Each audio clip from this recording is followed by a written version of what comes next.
Hey friends, if you wish to print a web page in Microsoft Edge, then please watch this video. I will guide you through the procedure. So open Microsoft Edge and then once you have this page here, let's say I want to print this page. So click on these three dots at the top right corner and then select print. Okay. Now you can check the preview on of the page here, though it will cover all the pages, but you can select the options accordingly.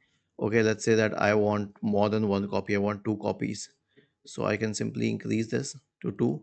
If I want a landscape layout, then I can do that. Actually, these web pages are mostly in the landscape layout, but if you want it on an A4 size sheet, then this is how it will be done. And you can select all pages or whatever pages you wanted. And color, you can also select it as black and white, in which it will set it as black and white, and then simply click on print. Was this helpful? If yes, then please subscribe to the channel. If not, then let us know in the comment section of the video on how we could help you further.